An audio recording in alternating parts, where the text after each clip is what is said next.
Les atouts et contraintes des milieux naturels, c'est quoi? Eh bien, c'est lorsque l'homme veut s'implanter dans un milieu naturel, il doit tenir compte des atouts et des contraintes de ce milieu pour y développer ses différentes activités comme habiter, circuler, produire en milieu urbain, produire en milieu rural, consommer, etc.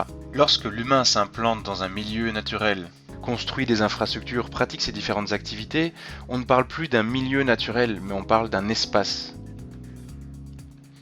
Revenons-en aux atouts et contraintes. Alors les atouts, on peut traduire ça d'une certaine manière par des avantages. Ce sont des avantages du milieu naturel. Et il peut y avoir des avantages qui sont liés au relief, à l'hydrographie ou au climat, mais ce sont des exemples. Pour le relief, eh bien, un relief relativement plane va permettre le développement d'une agriculture industrielle. Par contre, des falaises, par exemple, ça va permettre le développement d'une activité touristique comme l'escalade.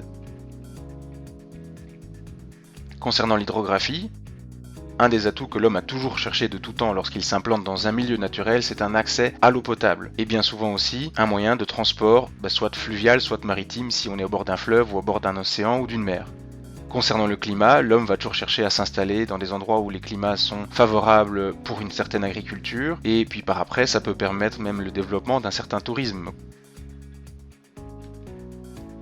Les contraintes. Les contraintes, on peut traduire ça par des inconvénients qui sont imposés par un milieu naturel. Mais ces contraintes, l'humain sait s'adapter et parfois même les transformer en avantages. On en trouve également du même ordre, du relief, hydrographie ou climat.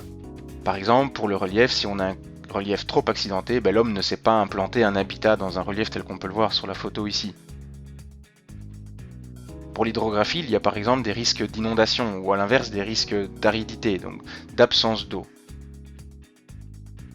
Pour le climat, on peut avoir par exemple des températures extrêmes, soit extrêmement chaudes, soit extrêmement froides. Dans les deux cas, l'homme peut difficilement s'implanter dans ces milieux-là pour pratiquer ces différentes activités.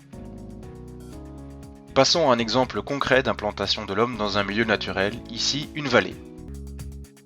Un des risques présents dans ce milieu, ce sont les ruissellements, qui, à force d'écoulement, peuvent faire sortir le cours d'eau de son lit mineur et inonder le lit majeur.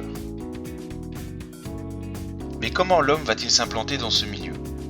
Il va réussir à trouver des moyens d'éviter les risques et de tirer avantage des différents atouts. L'implantation du bâti dans les zones à faible pente ainsi que les champs, profiter du fond de vallée humide pour y développer de l'élevage, gérer le ruissellement en créant par exemple des bassins d'orage, gérer les inondations en consolidant les berges ou en canalisant les cours d'eau, ce qui permet à l'homme de s'implanter dans les fonds de vallée.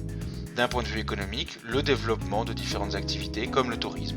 L'homme a transformé un milieu en un espace en tenant compte de ses atouts et de ses contraintes. C'est clair, non?